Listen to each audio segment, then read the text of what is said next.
Hello everyone and welcome back to my channel. If you are new here, hi, my name is Monica. I like to post anti-MLMs, that's anti-multi-level marketing, and some true crime content along with some, I guess you can say, anti-scam. I've been kind of sprinkling that in here and there over the last few weeks, but in today's video I am bringing you a deep dive into something I never thought I would be deep diving into, and that is the world of Lisa Frank. So, of course, just as a disclaimer, this video is for entertainment purposes only and just my opinions, along with it's just based on the research that I have been able to do. I encourage everyone to do their own research. I wanted to give a big thank you to Mitchie84 for becoming a channel member. Thank you so much for supporting my channel a little bit extra, and thank you so much to all of you guys who watch my videos here on YouTube and either support me, whether that be just by a view, a like, a dislike, or comments. It's all very greatly appreciated here. The idea for this video actually came from another video that I was watching by Bailey Sarian. If you guys don't know Bailey Sarian, she is a true crime content creator, and she now also has a podcast that's called Dark History, which I have been obsessed with. I love her new podcast. But I was listening in on I forget exactly which number it was, but it was a recent one. And she mentioned something about Lisa Frank not being the best company, I guess you can say. So I decided I wanted to look into it and I wanted to see what Bailey was talking about because I had never heard of anything being wrong with Lisa Frank. Well, there's a lot to dive into. So with that being said, this is going to be a two-part series. Part one is going to be about the beginnings of Lisa Frank along with the slow demise of the company.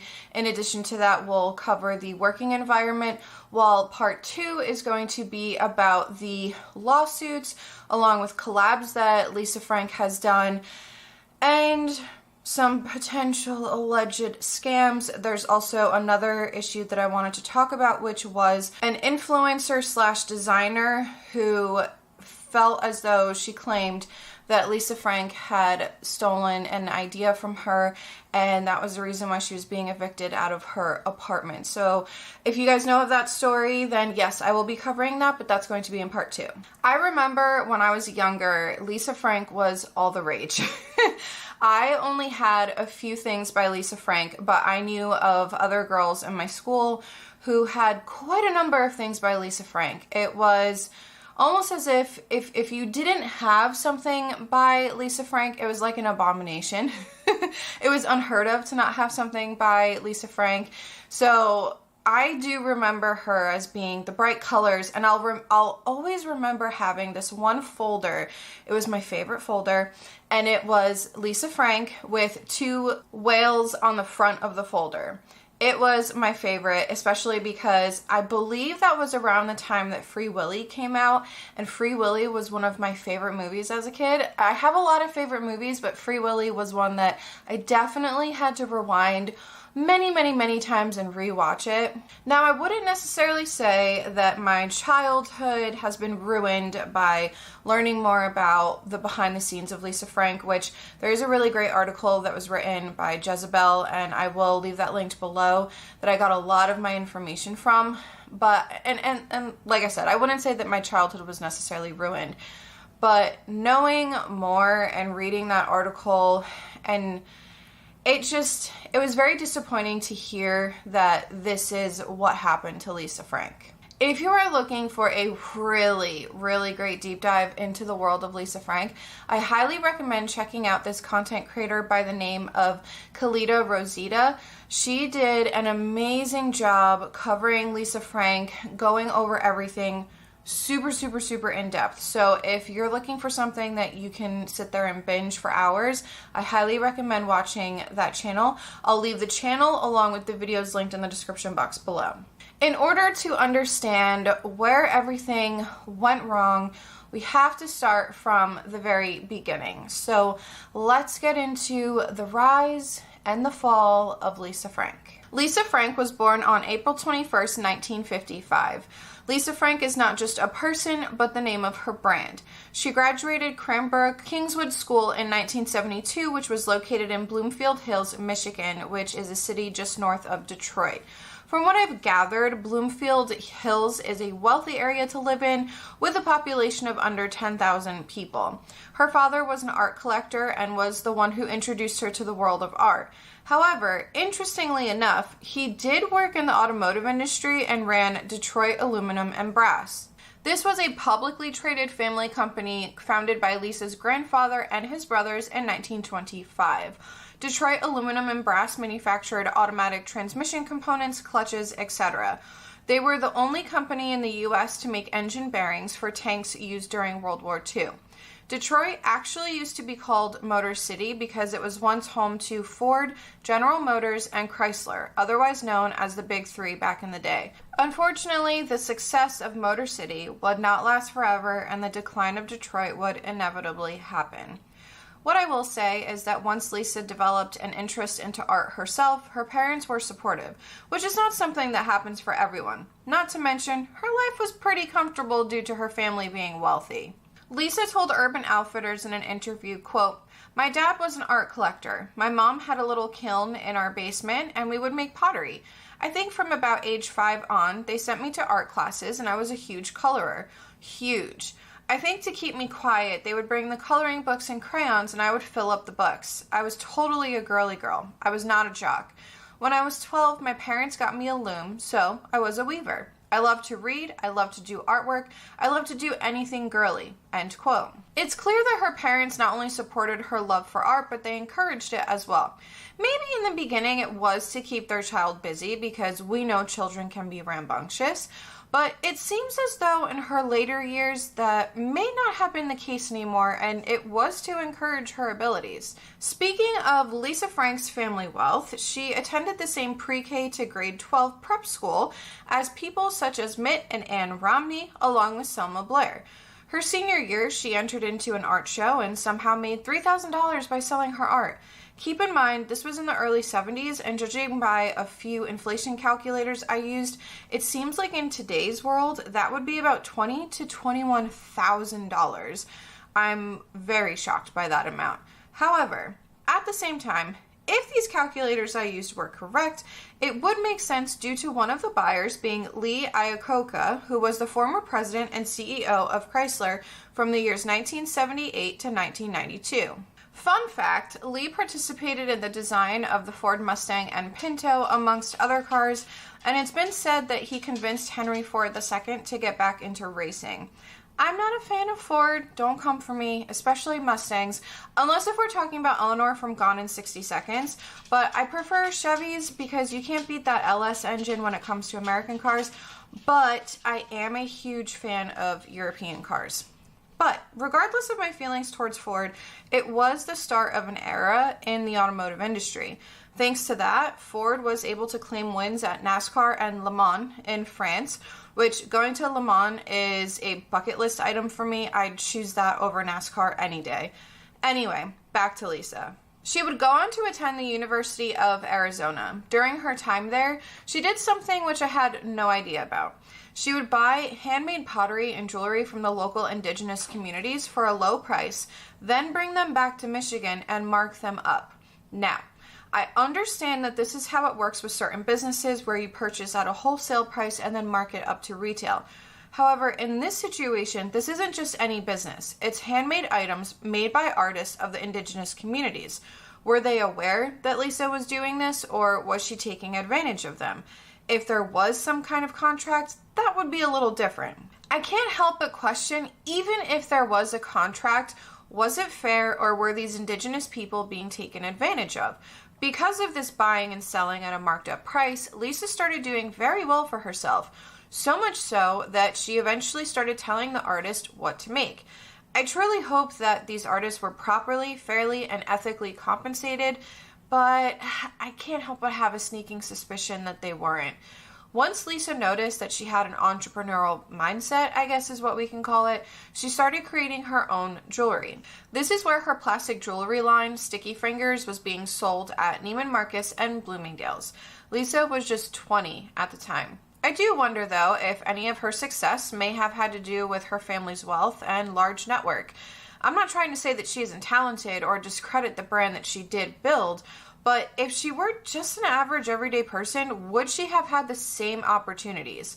There are so many artists out there that I see on social media platforms, and I wonder when they're going to get their big break because they're just incredible. It's kind of how Rachel Hollis decided to go on TikTok that one time and say that she worked her ass off to get to where she was, but also failed to acknowledge that her ex-husband was a Disney executive, which could have helped her situation just a teensy tiny bit. Note my sarcasm there. Of course, Rachel did have her own success, but would she have become a household name prior to problematic behavior if she didn't have the same connections? In Lisa's first wholesale business, she was able to get the rights to Betty Boop, Popeye, and Mighty Mouse from King Features, so she would mix them up. For example, she would put Betty Boop on a unicorn. In 1979 is when she renamed her company to Lisa Frank Incorporated, and the Lisa Frank that would blow up in the 80s and 90s was born. Frank makes the coolest stickers. I should know because I have most of them. There's all these folders and pens and backpacks and stationery and stickers. Of course, stickers. It's impossible to keep up with, but it's fun to try. Lisa Frank, you gotta have it. The day I got stuck on Lisa Frank. The stickers were so cool. The colors were awesome. I gotta find more. So I go to the store. And wow, there's tons of awesome Lisa Frank stuff. I gotta have it. What more can I say? Pretty soon my friends Ashley and Lindsay are going Lisa Frank crazy too. So now we always get together and have the dreamiest sleepovers. The most outrageous parties. And we do the one and only club, Lisa Frank. Now life's a total blast. Lisa Frank, you gotta have it. At just 25 years old, the same year she renamed the company, she landed her first $1 million order from Spencer Gifts. I don't know if Spencer still has the same popularity as it did when I was younger, probably not, but I remember going to the mall and always stopping in Spencer's. I was obsessed with covering all the walls in my room and posters and those glow-in-the-dark stars that you would stick on the ceiling, and Spencer's always had a bunch of those. Lisa Frank sold stickers, stationery, and other products that were brightly colored with unicorns, leopards, and other animals. When I was younger, if you didn't have Lisa Frank products, it was almost like an abomination. I didn't have too much Lisa Frank, but I knew of girls in school who literally had everything Lisa Frank. None of their Trapper Keepers, notebooks, folders, pencils, erasers, etc. were anything but Lisa Frank. What I will say though is if you go on the Lisa Frank website, they still have their original photos on there. I'm pretty sure one of the photos is Mila Kunis when she was really, really young. Even though Lisa had become a household name, she did like to stay somewhat private. There are only a handful of pictures and videos of her on the internet. She even asked Urban Outfitters in 2012 not to show her face when they filmed an interview with her. If you're wondering why Urban Outfitters filmed any kind of interview with her, it's because they did a collab with each other, which is something we will go over in part 2. Due to Lisa wanting to keep a low profile, in the same year 2012, in an interview with The Daily, she said, quote, "In my own little way, I understood Michael Jackson," end quote. I don't know how anyone can compare themselves to Michael Jackson, or at least their level of fame to Michael, but Lisa did. She even mentioned in the interview that when she goes out and people see her name on her credit card when she checks out, people immediately ask if she's the Lisa Frank, and she just shrugs it off as she happens to have the same name. I can respect her for wanting to keep herself and her life as private as possible, especially if your art is the focus of your brand, not you. There are some channels here on YouTube who never show their face, so you have no idea who's behind the voice you hear, and that's fine. But let's be real here, Michael Jackson was an entertainer. It would have been impossible for him to keep his life private. Yes, that's a form of art, but he's the king of pop, for crying out loud. I don't think she can equate her fame to that of Michael Jackson. I'm not sure if she meant it to be as extreme as it came out, or if she was just so full of herself when she said that. Maybe that was the first celebrity that popped into her mind during the interview, but I mean, she picked a hell of a celebrity to compare herself to. According to the Jezebel article that I'll be referencing a lot throughout this series, Lisa Frank was very focused on her appearance and always needed to be very thin. Judging by what some of her past employees were saying, it seems like she was, or maybe still is, a little more than just focused on her appearance. It sounds like she was obsessed with her appearance. I genuinely hope that this isn't due to any other struggles or issues she may be dealing with, and if she ever needed professional help, she would seek out to get it. Her employees even noticed it. One former employee said, quote, "Well, she's getting older now. She kept getting, I don't know if it was plastic surgery, but she kept getting these lotions talking about youth. Have you met her? She's like 2 pounds," she said, adding, "She just doesn't want to eat because she doesn't want to look fat or ugly or whatever she thinks," end quote. Let's move on to chat about Lisa's family. To give you a preface as to what kind of person Lisa's husband was, when former employees were interviewed by Jezebel and asked what the root of the problem was working at Lisa Frank, along with according to court documents, they all had the same answer. It was due to James Green, Lisa's husband and CEO of the company at one point. There were rumors that James was unfaithful to Lisa in addition to having a problem with cocaine. Court documents did say that the marriage between Lisa and James started off as just personal drama but turned into a professional disaster. Once we go over lawsuits associated with Lisa Frank and Lisa Frank Incorporated, this will become very, very apparent. James started his time at Lisa Frank in 1982 as the company's first in-house illustrator and designer. Sometime in late 1983, early 1984, James started to have a romantic relationship with Lisa. He also started to climb the corporate ladder, and in 1988, he became an officer and was named president and CEO in December of 1992. This is just my personal opinion, but I can't help but question if James had an ulterior motive from the very beginning. James and Lisa could have very well had a great relationship, and it could have happened on accident, but there could also be a possibility that James wanted to climb that corporate ladder. This was in the very beginnings of the Lisa Frank brand, but maybe he saw potential and something for his own gain. Again, this is just my thought process. Anyway, the two would marry on October 22nd, 1994. The following July, at the age of 41, Lisa gave birth to their first son. She would have 2 sons named Forrest and Hunter. Yes, that would make their names Forrest Green and Hunter Green. The 2 children were named after 2 characters of Lisa's, a leopard cub and a tiger cub. Once her children were born, she wasn't really interested in being a businesswoman anymore. I'm assuming she just wanted to spend time with her children because she started working from home and rarely made an appearance at the office. One of the employees who was interviewed stated that Lisa would come into the office maybe about once a month just to pop in and see how things were going. At this point in Lisa's career, and at the time her products had peaked, she decided to hand over her duties to James. Lisa had been the sole shareholder in her company, but when she decided to step down, she gave James 49% of the share holdings. For the next 10 years, James ran the company. According to a former employee by the name of Justin, he said that James, quote, really turned that place into a shit recently in a video, but I ended up cutting that bit out because it was associated with something else I was talking about, and unfortunately the original thing I said was slightly incorrect, and my personal story wouldn't have made sense without that part that I was incorrect on. One of you had commented on that video and was working on very limited information, but you did form your own opinion regarding that very limited information because I only told a small sliver of the story. I have made a whole entire video dedicated to that job, but it was an abusive and toxic work environment. The turnover rate there is the worst I've ever seen. Maybe even worse than the MLM companies I speak about on this channel. Reading about James and Lisa, it sounds like a very light version of my past employers, which is why from experience I can say an environment like that takes a toll on the employees. I'm not saying don't reprimand people when they do something wrong, because if someone does something wrong, they need to know so they don't do it again. But you don't need to publicly berate or verbally abuse them in the process. There's a difference between normal disciplinary action and flat-out abuse. Thanks for coming to my TED Talk. I wanted to talk about the work environment a little bit more and go over the problematic behavior displayed by James and Lisa. Caroline, who at one point wanted to apply to work for Lisa Frank Incorporated, said, quote, Lisa Frank is notorious in Tucson as the world's shittiest employer. Every single person I talked to advised me to avoid Lisa Frank at all costs. I didn't know a single person who had not heard horror stories about the work environment there. I don't know if it's possible to really communicate how bad their reputation was in town. Every person who ever worked there seemed to have a case of PTSD from it. Rainbow Gulag is really an apt description, end quote.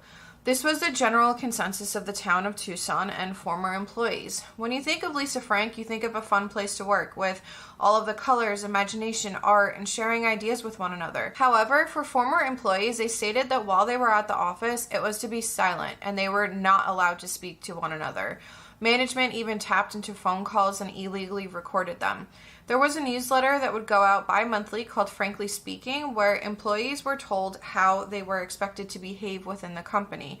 There were new company policies coming out all the time, and with each policy, it just became more and more restrictive. If you violated any of the policies, you could endure verbal abuse, being publicly berated, automatic termination, or there could be even more policies and restrictions made that would be written about in Frankly Speaking. There was an incident that happened where an employee left 10 minutes early, and James was so angry about this that he told the warehouse manager to put chains and padlocks on all of the downstairs doors. Yes, you heard that right, chains and padlocks. As if the environment wasn't bad enough, James made it seem more like a prison rather than a workplace. Marcia, who was a graphic designer at one point, stated, quote, "There was just this air of fear there. It just seemed very clear, the mentality of it. Keep it ice cold. Keep people miserable and on edge. It was just insane. Totally insane." End quote. The environment wasn't just terrible at Lisa Frank Incorporated, but if you decided you wanted to leave, that was a completely different story. It's been alleged that if you decided to leave, you may not have been given the severance package you were promised. In addition, the company would fight unemployment benefits, and it got to the point where some former employees had to sue them to receive their final paychecks or commissions. Employees weren't the only ones who were dealing with this kind of nonsense. Local contractors and builders claimed that they hadn't been paid for $4 million worth of work on the Lisa Frank building in Tucson. Lisa Frank Incorporated was a revolving door. I know that I talked a lot about James's attitude towards the employees, which there's even more to get into about that, but Lisa was no angel. One person said, quote, "I personally heard Lisa scream at sales managers and threaten their lives if they fucked up a presentation," end quote. Another person said, quote, "Every day was so stressful, and hearing Lisa's voice downstairs on a speakerphone made my blood run cold. I had many instances where she abused me verbally," end quote. A former employee said that they had run into Lisa outside of work, and the person said, quote, "Oh, Lisa, remember me? I worked for you." And she said, "Oh, did we fire you?" And I was like, "Yeah." And she was like, "Oh, I'm sorry. I wasn't really a great employer," end quote. Whether or not this particular conversation happened, I'm not sure. This is only being told from one side, and I haven't seen Lisa deny or confirm this conversation. If it did in fact happen and Lisa acknowledged that she was a terrible employer, then I'll give her some kind of props for that. It doesn't excuse or change anything that Lisa has done in the past, though. I know I've already gone over James a little bit, but he only gets worse in this story. Here are just a few things that former employees had to say about him. Quote, "James's management style is abrasive and he often leads by intimidation. He is often abusive to some of his employees by his language and actions. He will never take someone to the side if he has an issue with them. Instead, he will scream and curse and belittle them in front of everyone. Whenever he hasn't liked someone or they have crossed him in some way, he makes their work life miserable by his constant abusive comments and harassment," end quote. James wouldn't learn employees' names, so instead he would give them nicknames. Well, from the sounds of it, James was pulling a Michael Scott from The Office. I don't know if some of you remember the episode where Michael and Pam go to Holly's branch to give a presentation, and Michael starts giving people nicknames, and they're not exactly the nicest, and some are actually kind of offensive. Well, there was one woman who, according to a former employee at Lisa Frank Incorporated, was not the most attractive, and she was referred to as that guy by James. What a downright asshole. Some said he may have had the Napoleon complex. One person even said, quote, "People who worked directly with James couldn't wear heels. He said it was because they couldn't walk fast enough to keep up with him. In reality, he had short man syndrome and didn't like working with women taller than him," end quote. And might I add that there are some women who can actually walk faster in heels than they can in regular shoes. I am actually one of them. I don't wear heels all that often because I am 5'9", so I'm very, very tall. But yeah, that whole explanation that James had is just a bunch of bullshit. Well, now we're going to introduce Rhonda Rowlett, who had been with Lisa Frank Incorporated since 1984 and became the company's vice president. It was said that James was a tool and Rhonda was his hammer, or as one former employee put, is she was a Darth Vader to James's emperor. Dan Mullen, who had been with the company for 14 years, said in court documents that Rhonda was the enforcer. James used her to maintain control of the employees. Apparently, employees were constantly being called to her office for her to only threaten and harass them. However, even Rhonda wasn't immune to James's abuse. The following is going to be pure speculation on the part of former employees because I have not seen concrete evidence of this, but it has been spoken about by numerous employees, so I thought it was at least worth mentioning in this video. With that said, take this with a grain of salt. A lot of former employees thought this behavior from James and even Rhonda was due to an addiction. The two of them allegedly were pretty big into coke, according to a former employee named Kyle. There was another former employee who said the following about a conversation they had with someone. Quote, "She told me that James regularly sent her with an unmarked box or a paper bag to meet someone at a gas station or parking lot. She was supposed to exchange her package for theirs and not look inside. There was a lot of rumors and a couple of incidents about their cocaine use, so we can guess what was inside. He also had her buy his Viagra and his porn," end quote.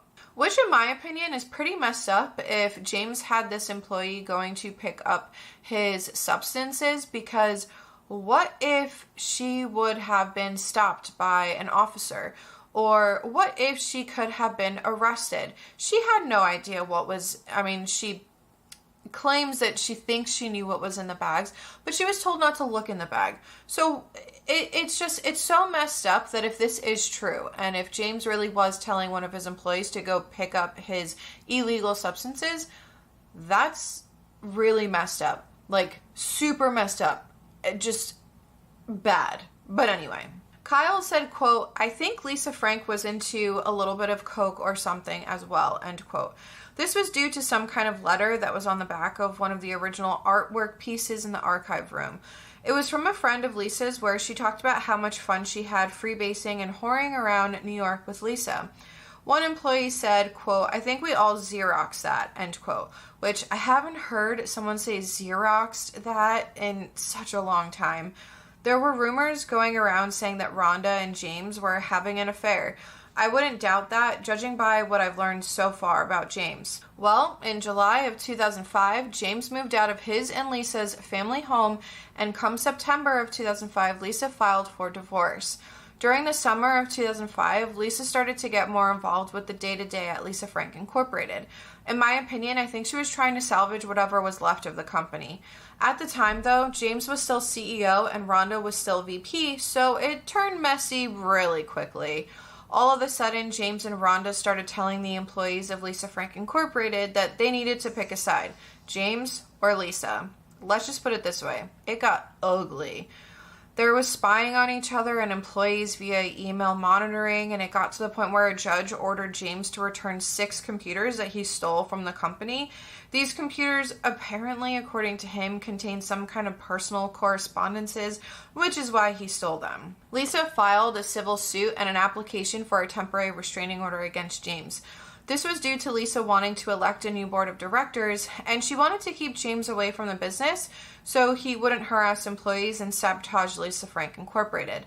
Lisa became the CEO of Lisa Frank Incorporated again, while James, Rhonda, and Rhonda's secretary were escorted by the police out of the building. Lisa had only won this battle, and she would have to prepare for the war that was ahead, which we will go more in depth in part 2.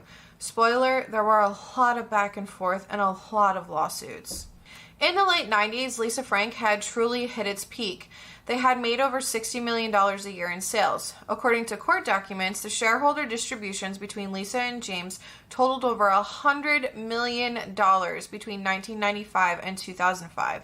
However, by 2013, the company earned $2.3 million in annual revenue, which is a lot to the average person, but can you imagine that kind of drop as a business owner within less than a decade? Their retail stores also started to tank. At one point, Lisa Frank Incorporated had 350 employees, and by 2013, it was said that they were at just 6.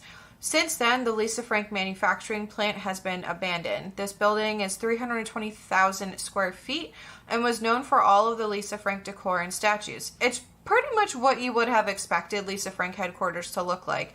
At the time of filming this, according to Dun & Bradstreet, Lisa Frank Incorporated has a total of 20 employees across all of its locations and generates $5.71 million in sales. However, their LinkedIn shows that they have 33 employees that are on LinkedIn, but that can also be inaccurate if someone doesn't use LinkedIn or they haven't updated it and they're still showing that they're working at Lisa Frank when they're really not. From my research, it seems like Lisa Frank doesn't manufacture her own products anymore, but she contracts someone else to do it for her. Former employees said that Lisa Frank could have easily capitalized off of 90s nostalgia. I mean, so many companies have done that.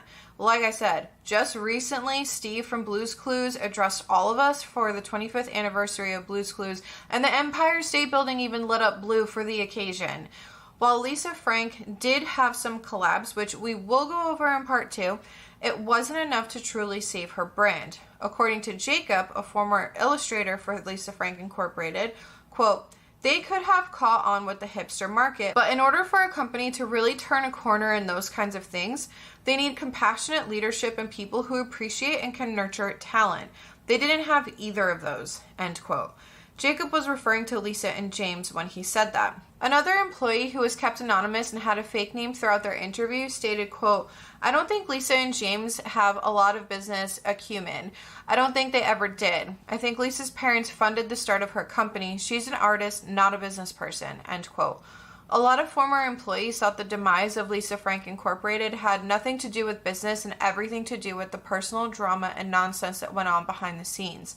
That proved to haunt Lisa for quite some time when it came to lawsuits. Which is where we are going to end part 1 because we will pick up with the lawsuits in part 2. I know that Lisa was no angel judging by former employees and what they had to say about her, but I do, in a sense, kind of feel bad for her. And again, I know that this was a team effort between Lisa and James and then the third wheel who was Rhonda eventually. But I do kind of feel bad for her because Lisa wanted to step back from the company to take care of her children. And in my opinion, James and Rhonda kind of ran Lisa Frank Incorporated into the ground. Now, that's not an excuse for Lisa. I'm not trying to place her as a victim in all of this, and I'm not trying to say that she didn't do anything wrong. But in my opinion, it seems like she just wanted to be an artist. She's not meant to do the business side of things, and James was supposed to do the business side of things, but he did a terrible job at it. But Lisa is also to blame for how her employees were treated, because if that conversation that happened with that one former employee where she said that she wasn't a very good, that Lisa said herself that she wasn't a good employer, if that conversation did happen, she was aware of what was going on. She was also aware of what was going on because her and James had issues while they were at the office. This creates a toxic work environment, and so she is to blame. Hello everyone, and welcome back to my channel. If you are new here, hi, my name is Monica. I like to post anti-MLMs, that's anti-multi-level marketing, anti-unethical business practices. I guess we can kind of start adding that into my intro, along with some true crime content here on this channel. So if any of that interests you, make sure to hit that subscribe button. I would love for you to stick around. In today's video, I am bringing you part 2 of my Lisa Frank series. So with all that being said, just as a disclaimer, this video is for entertainment purposes only and just my opinions, along with just based on the research that I was able to do, the information that is readily available online and everything like that. But I do always encourage everyone to do their own research. In part 1, we went over the beginnings of Lisa Frank along with the work environment at Lisa Frank Incorporated and also the, I guess you could say, kind of demise of the brand, because it didn't really run the business into the ground, but Lisa Frank has not hit the same peak that it has since the 1990s. In part 2, we're going to go over lawsuits, alleged scams, collabs, alleged art theft, and if Lisa Frank was the reason that an influencer / designer, I'm going to kind of reference this person as both of those because I do think that Studio Mookie is both of those. But did Studio Mookie actually get evicted from her apartment because of Lisa Frank? That is something we're going to dive into today as well. Hey guys, Editing Monica here. So I just wanted to stop and say, for whatever reason in the video, I kept saying Studio Mookie. It's actually Studio Moochie, and I knew that, but I don't know why I was mispronouncing it in this entire video. So whenever I say Studio Mookie, I actually mean Studio Moochie. Now let's get back to the video. There were quite a number of lawsuits against Lisa Frank, and I'll list a few of them now, but I'll also go over a few throughout the video. If you remember where we left off in part 1, Lisa Frank and her now ex-husband James Green had a messy battle after Lisa won back her title as CEO of her own company. However, the litigious war that followed with her ex-husband was probably somewhat expected, but draining. The following lawsuits that I'm going to mention all came from the Jezebel article that I referenced a lot in part 1. Lisa Frank versus James Green, September 2005. Lisa's initial suit against James was to get rid of him from the company, and this did go through a bunch of appeals as well. James Green versus Lisa Frank, September 2005. Then, James decided he was going to counterclaim. James was trying to block a 1995 buy-sell agreement that gave Lisa the right to buy out James's shares in Lisa Frank Incorporated should the couple ever divorce. I mean, I think that's pretty straightforward if you ask me, but I'm not a lawyer. However, he claimed that he created 400 original characters and themes with the exception of a handful. He also tried to petition to dissolve Lisa Frank Incorporated. This was because he believed the way that Lisa was trying to take her company back was illegal. James wasn't successful with this petition, but it would take them 5 years to settle. Rhonda Rowlett versus Lisa Frank Incorporated, March 2006. Yes, even James's alleged side chick, Rhonda Rowlett, sued Lisa Frank Incorporated as well. She sued for $2 million plus damages because she claimed that she was often promised a severance should she retire or be fired by both Lisa and James. This went on for over 3 years before there was a sealed settlement. I know it's sealed, but I'd be so curious to know what they settled on, because you can't just say that you were promised a severance. There has to be some kind of documentation showing this. Lisa Frank Incorporated versus James Green and Jerry Rowlett, April 2006. This was a third-party counterclaim. Lisa Frank Incorporated alleged that Rhonda and James, along with Rhonda's husband Jerry Rowlett, stole 5 truckloads of company property and converted corporate funds for their personal use. There were also a bunch of other claims that were anywhere from James and Rhonda ruining a relationship with Wells Fargo that resulted in interest charges. Then there was Rhonda allegedly not paying the insurance premium for Lisa Frank Incorporated, and this resulted in the plan's cancellation in September of 2005. Then again in 2005, Rowlett failed to transmit 401k funds withheld from employee paychecks to the plan administrator, resulting in penalties to Lisa Frank Incorporated and jeopardizing the tax-exempt status of the plan for Lisa Frank Incorporated and its employees. The list keeps going on and on about the things that were allegedly done wrong. James Green versus Lisa Frank and Lisa Frank Incorporated, August of 2006. This was James trying to get $16.7 million to repay a loan for a private jet he bought. I mean, if he bought it, how is that the responsibility of Lisa Frank or Lisa Frank Incorporated? James Green versus Lisa Frank and Lisa Frank Incorporated, March 2008. James once sued for $2.2 million, which he claimed was his share of the sale for the jet. Rich people problems, geez. Green Bean Investments LLC versus Lisa Frank Incorporated, March 2008. James sued yet again and tried to take back Lisa Frank headquarters. He stated this was because Lisa Frank Incorporated had violated its lease with Green Bean Investments, which owned the property, and guess who happened to own 47.5% of Green Bean at the time? If you guessed James, then you were correct. Due to him owning this percentage of the company, he stated that it entitled him to re-enter and take possession of the property for Lisa Frank Incorporated. However, guess who also owned 47.5% of Green Bean? Lisa Frank herself, and the remaining 5% was owned by their 2 children, Hunter and Forrest, who were minors at the time. So with that being said, the lawsuit was dismissed. Jerry Rowlett versus Lisa Frank Incorporated, November 2008. Remember when I talked about that third-party counterclaim where the Rowletts and James were accused of stealing company property for their own personal use? Well, Jerry, Rhonda's husband, sued Lisa Frank Incorporated for punitive damages in regards to the allegations that he stole this company property. That suit was dismissed. James Green versus Lisa Frank Incorporated, October 2009. I swear, James makes me want to choose violence because he once again sued Lisa Frank Incorporated as a member of Green Bean Investments. This was him trying to have Lisa Frank Incorporated evicted from its headquarters. As part of the lawsuit, James had asked his sons, who were 13 and 9 years old at the time, and owned 5% of the company, to give him consent to take action against Lisa Frank Incorporated. Thankfully, the two children did not provide that consent, and James was unsuccessful with the eviction. What kind of despicable person does it take to use your own children to take down your ex-wife's company? I just cannot imagine my husband trying to get our future child to give him consent to kick me out of my own headquarters.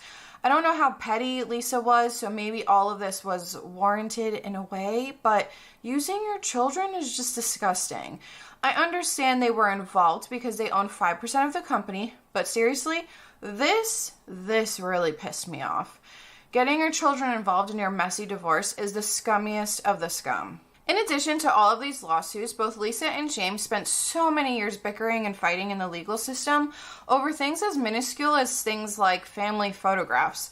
Just make copies of those photographs, for crying out loud. It's really not that hard. As stated in part 1, Lisa did have to downsize and she had to let go of a lot of her employees. In 2010, she had a licensing agreement with CSS Industries, a Delaware-based company. This agreement stated that CSS would manufacture and sell her products, but in 2012, Lisa filed a lawsuit against CSS because they failed to earn her the $2.8 million in royalties that they had promised. Something I forgot to mention in part 1 was about good old Jamesy boy. Apparently, he found Jesus. He was Jewish and converted to Christianity. James ended up selling religious merch. One of his shirts is actually $95 at the time of filming this. That's more than Brittany Dawn's merch. I didn't think it was possible to charge and most likely make more money than scammer Brittany Dawn off of religious merch. If you don't know much about Brittany Dawn, I've made 3 videos on her, which I'll leave linked below. I'm really sorry, I just hate when people use religion as a way to scam people, in my opinion. His website is jameschristianman.com, and it's still up and running. James's website also has his poetry, photography, and sculptures on it. A former employee named Justin said, quote, "James did not seem like he gave a fuck about God or anything like that. There was that South Park episode with Faith where Cartman started a Christian boy band just to take advantage of people. That's kind of what James's new business feels like." End quote. I'm not saying that someone can't find Jesus or mocking anyone who has been through some terrible times, whether that be their own doing or not, to in turn be able to make it out alive and find Jesus. I do believe people can change, but with people like James and Brittany Dawn, I'm going to side-eye and question their motives just a little bit, especially if they're selling merch off of it and retreats like Brittany does. Anyway, James started Salvation LLC just a few short months after leaving Lisa Frank Incorporated. It might come as no surprise that Rhonda Rowlett became his VP. I can't help but question the motives of this company that James started so shortly after leaving Lisa Frank Incorporated. They clearly didn't have the same kind of success as Lisa Frank Incorporated. I mean, have any of you heard of it? Because I haven't, but I also don't practice Christianity, so maybe that might be why that I'm just not in that sphere, I guess you can say. Like I said earlier, I do think it's possible for people to change, and maybe James did find Jesus. The next topic I wanted to discuss was a situation with Studio Mookie, or otherwise known as Amina Mucholo, and Tassel Fairy here on YouTube. Lisa Frank did get called out by plenty of people. However, there was a video by Petty Page that gives a different perspective that I found interesting as well. I'll leave that video linked below because it's definitely an unpopular opinion, but I do think that we have to look at everything from different sides, and unpopular opinions are part of that. There were some things I did agree with Page on and some that I didn't. I'll go over my opinions too. But before I get ahead of myself, let's talk about what happened with Amina or Studio Mookie. I'll probably use those names interchangeably, but just know that they're the same person. Brands such as IKEA and Urban Outfitters have partnered with Studio Mookie on products, collaborations, and campaigns since launching Studio Mookie in 2011. Anyway, Amina was renting an apartment that she called Cloudland. She lived in this downtown LA apartment with her significant other, Salvatore, and their 2 dogs, Worf and Princess Leia. Her apartment did go viral once she started sharing photos of it, and while it's not how I would style my own place, I can appreciate the design, art, hard work, and I'm sure hours among hours that went into creating this space. I think she did a beautiful job with it, and it truly is a work of art, or was. One criticism I would have so far with this, though, is when you are renting, it's not your place, and unfortunately, depending on laws in your state, you can be evicted or a lease can be terminated. For example, my husband and I are currently renting, and we purposely have not done too much with the house besides little things like painting the walls because they were hideous when we moved in. But we have kept holes in the walls to a minimum. I've gotten really accustomed to using those command strips.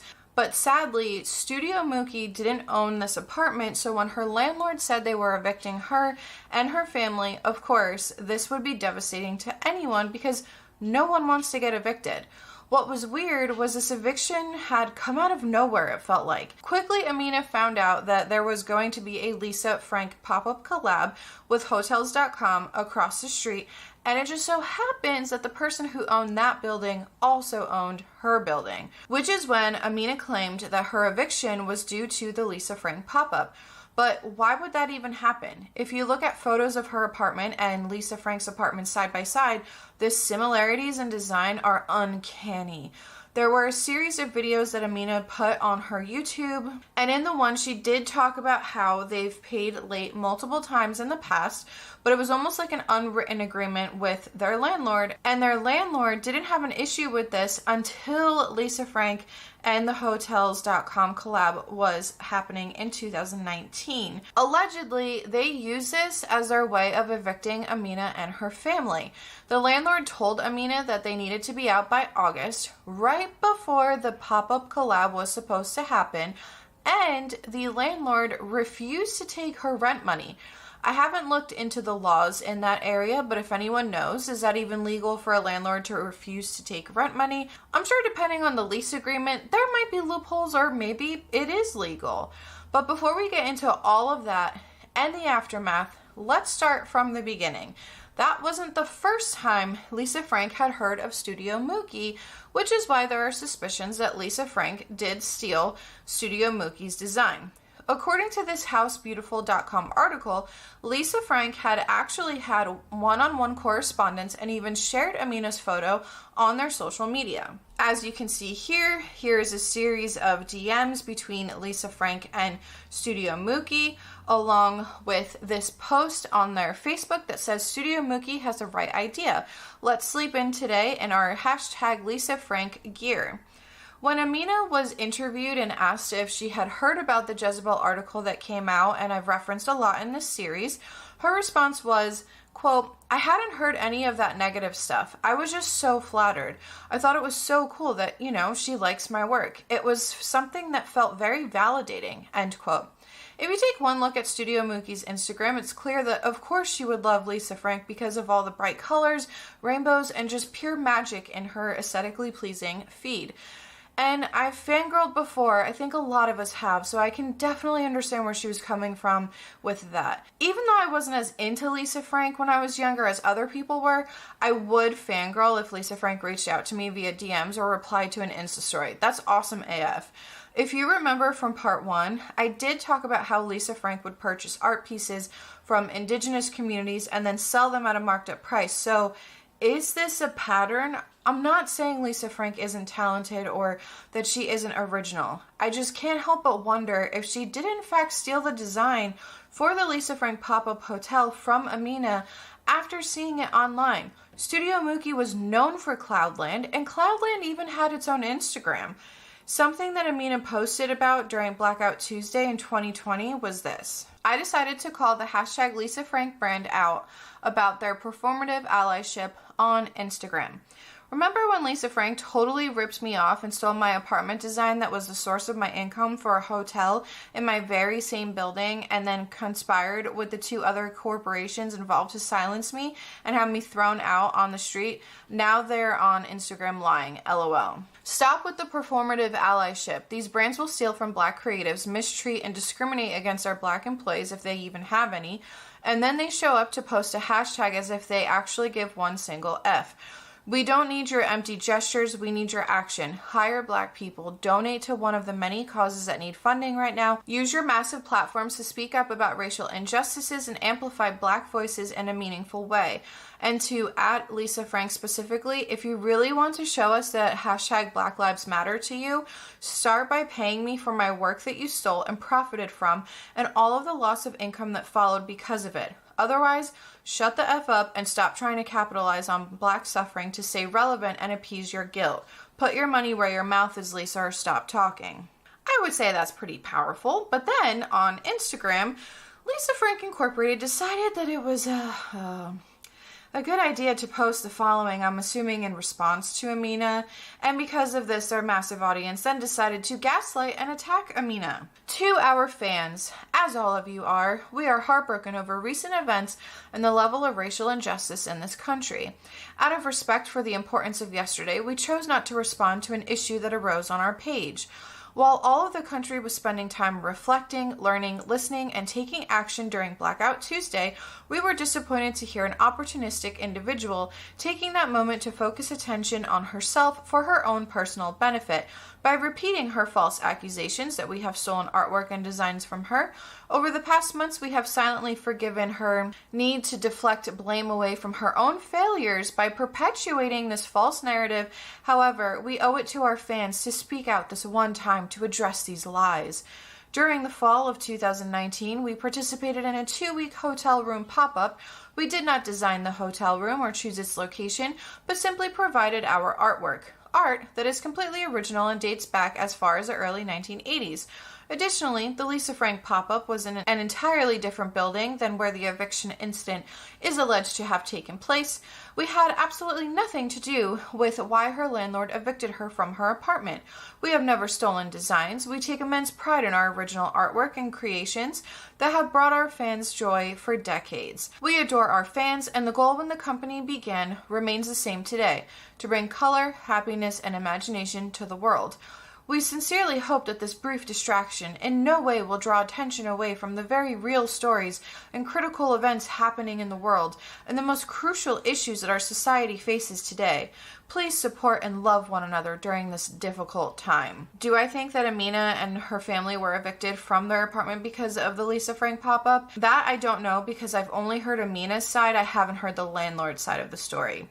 Maybe there were issues, or maybe that unwritten agreement about them being able to pay rent late was never put in place, but I am leaning more towards Amina's side, especially after reading Lisa Frank's horrible response on Instagram. The gaslighting in that was just, I don't even have words. At the same time, though, with the buildings being owned by the same person, that raises the question of, was this just a way to be able to profit off of Cloudland, since they would have so much traffic coming to the Lisa Frank pop-up? They could have rented it out as an Airbnb or even used it as a place for influencers to come and take photos. You can't deny that Cloudland is an influencer's dream photo spot if you're into that aesthetic. Amina did go to court and she had a GoFundMe set up. She eventually moved out of the apartment, and according to an Instagram post, she did paint the walls back to white so that the landlord couldn't monetize off of it, if that was in fact what they were planning on doing. I would have done the same thing. I've seen comments from when this was all happening, and some people were saying that Amina should be petty by painting the walls either white or black, because black would be a really hard color to paint over, and they shouldn't be able to monetize off of her work. I'm glad that she did paint the walls back white, because I agree, if they were looking to monetize off of her creation, and that's the only reason why they evicted her, then screw them. When Amina was interviewed about this situation, she said, quote, "It's just so frustrating to see something from your own imagination. Maybe people don't recognize every detail, but to see things from your own mind interpreted and covered with corporate branding is just so sad. It's all surreal. I can't really believe this is happening," end quote. However, this wasn't the only time that a brand would allegedly copy Amina. I know that this video is supposed to be strictly about Lisa Frank, so I'll keep this one brief, but I did want to bring attention to this just because of how unethical this company was towards Amina. Back in summer of 2020, Amina called out MGA Entertainment over an LOL surprise doll. Amina found out about the doll that was called the Rainbow Raver once it came out in stores in July of 2019 after her fans sent her photos of it because they thought it was a collab that was done with her. When interviewed, Amina said, quote, "The first few times I saw it, I was kind of in shock. The first thing I noticed was the exact replica of a hairstyle I did to celebrate my 35th birthday. It was aqua with rainbow highlights, and it was shocking because the hairstyle was the result of my imagination and leftover hair I had from a previous style I wore. I didn't have a visual reference or anything, so it was disturbing to see something that came straight from my mind to be duplicated on a toy that I had no part in creating. Once I was done reeling from the hair, I noticed all of the other similarities," end quote. Even with what happened with Lisa Frank, Amina decided to keep quiet about this for almost a year, until another MGA Entertainment doll brand, Bratz, posted something on social media about the Black Lives Matter movement.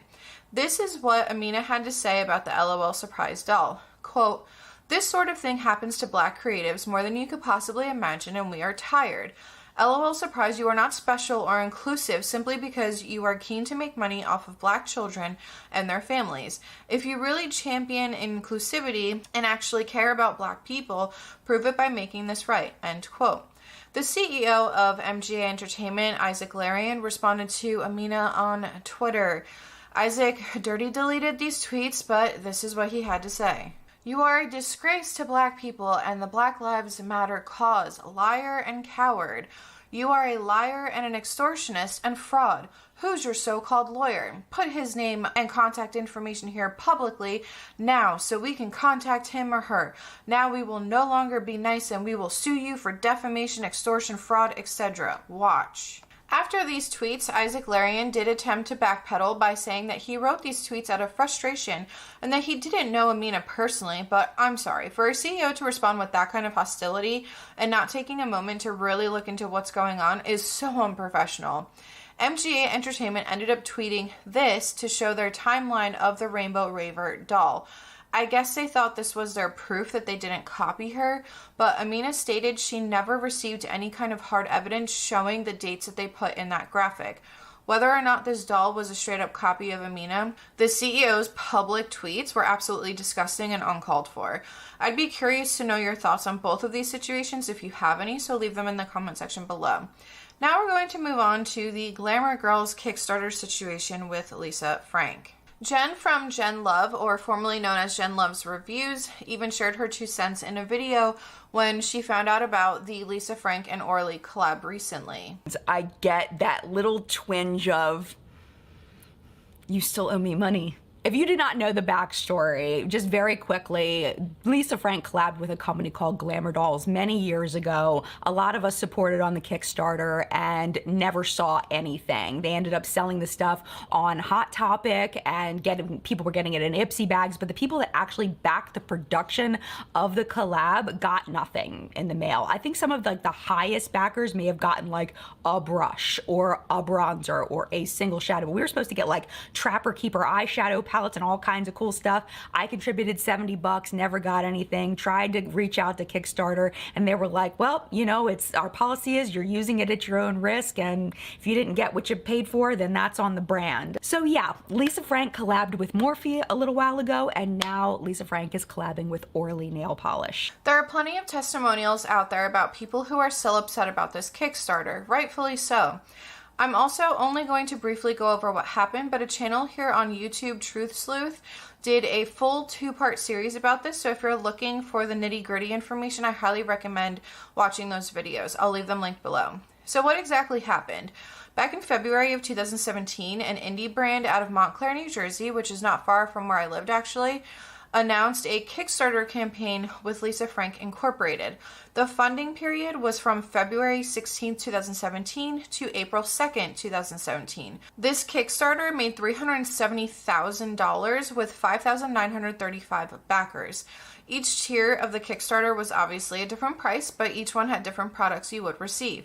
The campaign was set to be finished by September 2017, and by this date, the backers weren't given what they were promised. By fall of 2017, some people who weren't backers of the Kickstarter received a bronzer or a brush in their Ipsy bags, which is odd because you would think that the people who backed the Kickstarter would be the first in line to get part of this collab. Well, come October, after backers still hadn't received anything they were promised, but all of a sudden, some of the products from their collab were showing up at Hot Topic. People who pledged $5 were promised a digital background, but Glamour Dolls changed their minds and said that these backers would receive an autographed vintage Lisa Frank postcard. However, after a lot of people shared their photos, it wasn't a vintage postcard, nor was it actually autographed. It was just a photocopy of an autograph. The last update for the Kickstarter is from April of 2020. People are still commenting on it, asking for refunds at the time of filming this. In 2019, Lisa Frank Incorporated issued this press release. To our Lisa Frank fans, in June 2016, Lisa Frank Incorporated granted a license to Glamour Dolls to allow them to put Lisa Frank Incorporated's artwork on a line of cosmetic products developed and manufactured by Glamour Dolls. Lisa Frank Incorporated has no financial interest other than the licensing of art to Glamour Dolls for its line of cosmetics. Glamour Dolls advised Lisa Frank Incorporated that it planned to launch a Kickstarter campaign to advance its public relations and would offer the Kickstarter community a special line of limited edition cosmetics. Lisa Frank Incorporated's involvement was limited to artwork, and it has no direct involvement in the production or distribution of any products made by Glamour Dolls. Lisa Frank Incorporated learned that the backers of the Kickstarter campaign were complaining that they had not received the promised products from Glamour Dolls as identified on the Glamour Dolls Kickstarter website. Lisa Frank Incorporated has worked hard over many years to build a brand that not only stands for quality and excellence, but that recognizes its devoted and wonderful fans. Our licenses are vetted to justice to our brand and respect to our fans. It therefore saddens us deeply that so many of our fans have been disappointed and not received product from Glamour Dolls. Lisa Frank Incorporated has urged Glamour Dolls for several months to step up and offer a solution to the Kickstarter backers and supports a timely resolution of this issue. Lisa Frank Incorporated will continue to stand behind our fans until this is resolved and is hopeful that Glamour Dolls will cooperate to achieve that goal. Well, in June of this year, 2021, Insider published an article talking about Glamour Dolls suing Lisa Frank. Glamour Dolls is suing for fraud, defamation, breach of contract, and more.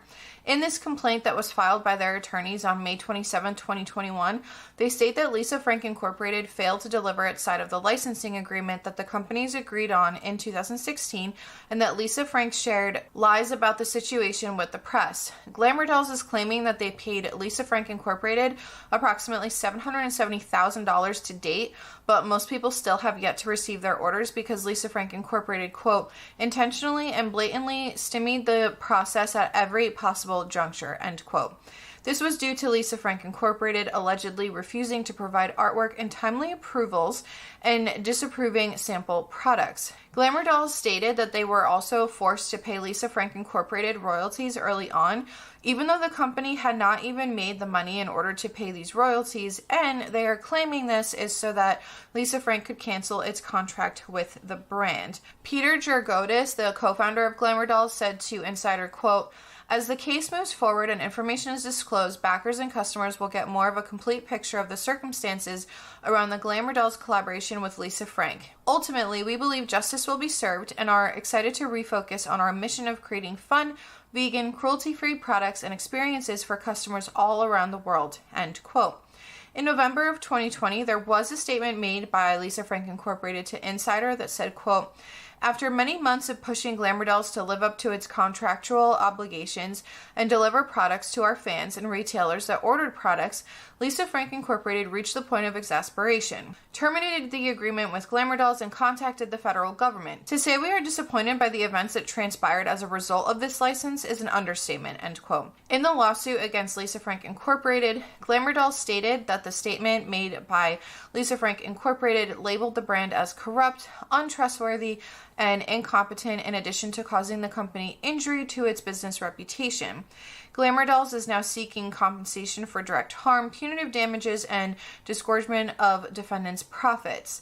It seems to me like there was a lot of back and forth and a lot of he said, she said type nonsense going on. These two companies have been bickering back and forth about this situation, and a lot of excuses have been made. I don't think that it reflects well on Glamour Dolls that there was a lack of updates, especially since people are still commenting on the Kickstarter, but their last update was in April of 2020. Since things are going to court, I'm sure certain things have to be kept confidential, but their attorneys should be able to help them with a statement. I'm not sure who I would side with here because we really don't know both sides. Each side, in my opinion, is hiding the truth and only trying to place the blame on each other. We only know bits and pieces, and certain things will probably be kept confidential in court. And who knows, maybe the settlement will be one of those types where it's a sealed settlement. With all of the back and forth, I think both companies are responsible for this. It seems like the behind the scenes was a mess, and both companies should have just put whatever their issues with one another were aside and figured out a way to address and provide what was promised to the customers who backed this Kickstarter. I just hope that the victims of this scam are compensated. As a tip for anyone who ever deals with this kind of thing, always report these types of things to the FTC and your state attorney general. It's a lot easier to report than you think, and once you have enough people reporting, it sets off alarm bells. I recently made a video about a reality TV couple who scammed so many people with their pyramid scheme, and it was due to them reporting this pyramid scheme to their state attorney general and the FTC that this couple is now being sued and being taken to court for this. I wanted to move on to talk about other collabs that Lisa Frank has had with brands over the years. These aren't as scandalous, I guess we can say, as what I've already spoken about, but I think it's worth mentioning since it seems like Lisa Frank Incorporated did try and make a comeback. As I spoke about in part 1, 90s nostalgia has become such a great marketing tactic for companies. I've fallen for it. I'm the one who went out and bought Reptar bars even though they weren't that tasty, and I bought myself a Tamagotchi recently.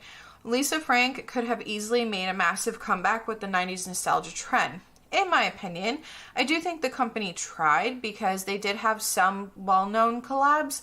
The only difference is the timing of some of these collabs. For example, the Morphe and Orly one happened after the Kickstarter situation. Back in 2012, Urban Outfitters and Lisa Frank announced a collab to bring back some of that Lisa Frank a lot of us remember.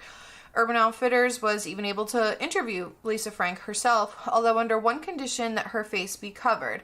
I went over that interview a little bit in part 1. Urban Outfitters and Lisa Frank decided to bring back some of the vintage designs. This collab was all limited edition, and it varied from stationery to stickers, cookie jars, erasers, and some clothing. The stationery, stickers, and other school supplies, if you will, were actually decently priced for vintage items. In 2013, I guess some of the customers were not happy with the t-shirts line, style, and sizing, so they released this statement on Facebook. After reading through some of the comments underneath this post, it seems like the clothing line was catered to Urban Outfitters customers and their styling was very limited. There was another comment by someone who said, quote, "My concern with Urban Outfitters is their history of stealing designs from independent artists and using them without crediting or compensating the artist. I know they are a large company that can give you a certain amount of exposure, but watch out for them. I know Lisa Frank started small, and I know she would have been upset if a company like Urban Outfitters ripped off her designs when she was just getting started," end quote. Which is a valid concern given all of the other scandals associated with Lisa Frank, but I would beg to differ because Lisa Frank did grow up pretty wealthy, and one can argue that Lisa has done this to others. If you remember from part 1, while we don't know the whole story, did she rip off the indigenous communities who she bought art from, then marked it up and resold it? We don't know if there was a contract, and if there was a contract with those communities, if it was an ethical one. Another collab was the one Lisa Frank did with Reebok back in 2017. I'm not going to lie, I didn't know about this collab, but it's probably because they didn't actually sell them. From what I read, they made 2 pairs and then did a giveaway. In a press release, Lisa Frank said, quote, "I've always been a sneaker girl, and I'm forever on the lookout for fun new styles. Sometimes I even make up my own sneakers, adding height to a flat pair of lace-ups. I used to paint my sneakers and everybody loved them," end quote. I'm sure whoever ended up with these sneakers Kickstarters was super excited. I am curious as to why they only made 2 pairs and did this as a giveaway though. Was it to create FOMO? And if you don't know what that means, it means fear of missing out. I feel like it kind of was, and to also at the same time create hype around both of the brands. But in my opinion, I really think they would have done well with a line of shoes, even if it were a limited run of shoes. They probably would have sold out really fast and both brands would have made money and created a lot of hype around it. Especially because we are in an age of social media and influencers where it could have been done really well. I mean, even Crocs were able to make a comeback. A collab that did sell on shelves was at Target. This also came out in 2017. You were able to buy pajamas for regular Target prices, and you can still purchase Lisa Frank notebooks and the Morphe collab with Lisa Frank on the Target website. Lisa Frank seems to have been busy with collabs in 2017 because this was also the time of the Kickstarter campaign. So I'm starting to wonder if they just took on too much work all at one time, and because Glamour Dolls was an indie brand, not a big name brand like Reebok or Target, that the collab fell through the cracks. I'm sure we will learn more if the lawsuit between Glamour Dolls and Lisa Frank Incorporated is going to be available to the public to know about. In November of 2020, Morphe announced that it was collabing with Lisa Frank. This was to be released online in Morphe stores and other retailers. The collab included rainbow sponges, cheetah print brushes, and a Lisa Frank version of Morphe's 35B palette, which was discontinued in 2018. In April of this year, 2021, the collection was relaunched and it included 2 new products, which were lip crayon trios. Of course, some people were really excited about the collab, while others brought up that they still have not received refunds from the failed Kickstarter. I think that the failed Kickstarter will be brought up for a while with any Lisa Frank collabs because people still haven't received refunds. Not to mention, a lot of people also have their own opinions about Morphe as a company as well. The final collab we'll be going over is the Orly collab. This was announced in August of this year, 2021. Of course, the same thing that happened with Morphe happened with Orly. Some people were excited, others brought up the Kickstarter, and rightfully so. I mean, if I was scammed out of money, I'd be upset to see new collabs coming out too. With the Orly collab, it's exclusively being sold at Ulta, and they have nail polish along with nail decals. In my opinion, I actually think that the nail decals are super cute. I don't know if I'll support Lisa Frank in any collabs after learning all of this, but I do love the nostalgia aspect of it. And Lisa Frank was part of my childhood, and I'm not going to sit here and say that my childhood is ruined after researching for this series, because at the time it was bright, fun colors that sparked my imagination.